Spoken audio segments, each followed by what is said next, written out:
following is a fan-made dub. Doki Doki Literature Club is made by Team Salvato. Play the game before you watch the show, okay? You don't want to spoil it, do ya?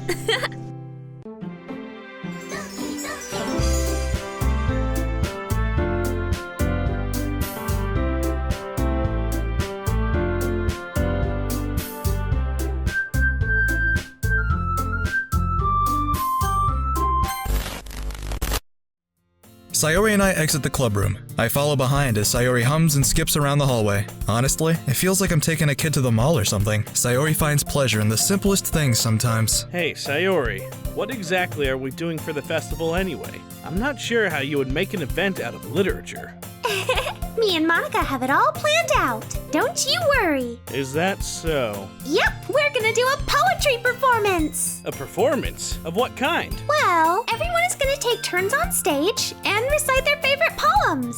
Ah, that sounds... kind of dull? Kazuhiko, you're not thinking about it the right way at all. It's not just about reading poems. It's about performing them. Like, you say the lines of the poem like, between my feet, the last remaining flower beckons to me. I twist the stem, freeing it from its clinging roots, caressing the final joyous moments between my fingers. But to what ends have I summoned this joy? For now, when I look in every direction, the once prosperous field before me is but a barren wasteland. Like that! Sayori. How do I put this? I'm sure it's just me, but it's impossible for me to take you seriously when you talk like that. You meanie! I'm working super hard on this, you know! I know. I just meant that it's a pretty unordinary contrast to your cute self. Don't say that, it's embarrassing. But I guess that means I'm doing a good job. Yeah, I guess so. I'm so excited! The festival is going to be so much fun! Sayori spins herself around in the hallway again. Hey, Kazuhiko! This classroom over here is empty. Let's begin the mission! The mission, eh? It's been a long time since I've spent time with Sayori like this, but in the end, she hasn't changed one bit. She's nothing but a ball of sunshine, drawing happy vibes from the world around her. It's a pretty nostalgic feeling for me. As the years went by, I began to hold myself in my room more and more, so going adventuring with Sayori brings about a special sort of feeling I forgot I had in me.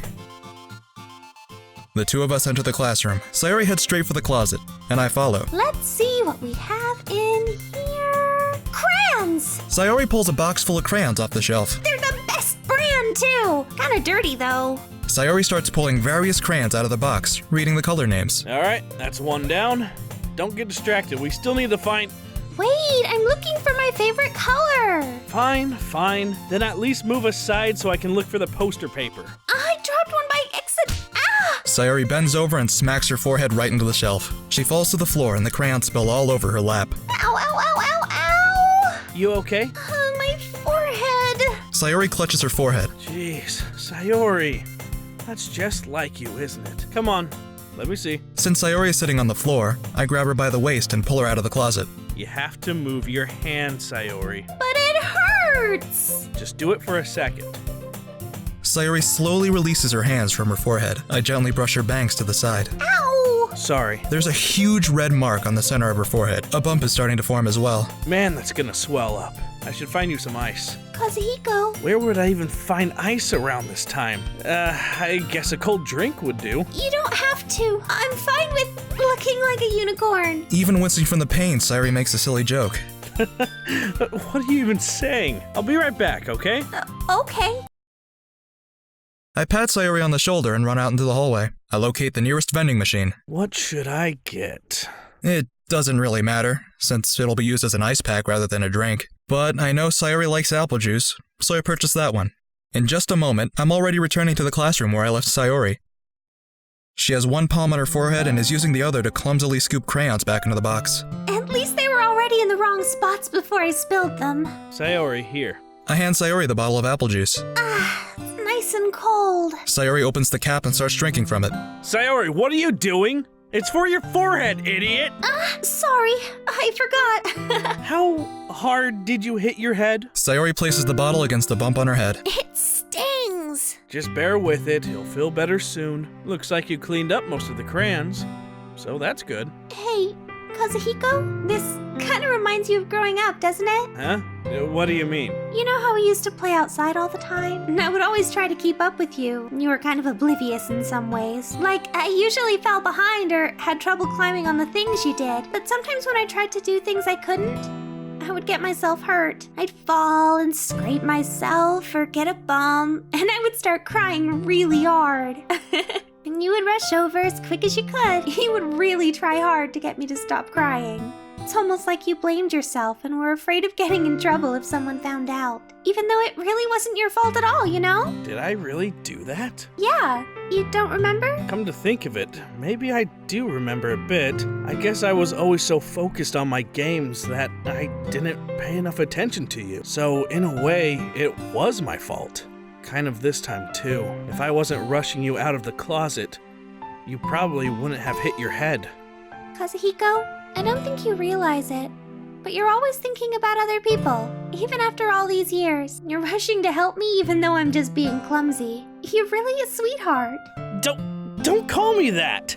And I don't really do this kind of thing all the time. I guess when it comes to you, it just feels natural. Before I even know it, I'm treating you like that. I guess that's what happens when you've been friends for so long. Really? Maybe you're right. Kazuhiko, I'm so glad that nothing has changed between us. Do you think it'll be like this forever? Forever? If I'm honest to myself, there's no telling where we'll each end up for college. Or after that. So it wouldn't be fair for me to make any promises. But... Well, I hope so. It's been this long already, right? I can't imagine you ever changing, so my hopes are up. I'm so happy. Sayori has a whimsical expression in her eyes. We remain silent for a moment. She's so silly and clumsy on the outside that when I see her deep in thought like this, it makes me not want to disturb her. I guess we should go back. I don't want to worry Monika, you know? Good luck with that. She's gonna see your forehead either way. Not if I hide it under my bangs.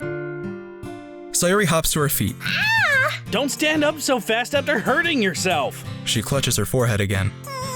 Well, I guess it's too late now. Anyway, let's go. Sayori bends over and smacks her forehead right into the shelf. Oh, my phone is going off. Because it is 7:02. Where's my phone? Oh, it's in my old pants pocket. The festival is... the festival. It's been this long already, right? I can't imagine you... you. 3, 2, 1. I'm number 1. What are you... It says D3 recording. Well, that's what I'm doing. You interrupted me, phone. Let's pretend that didn't happen.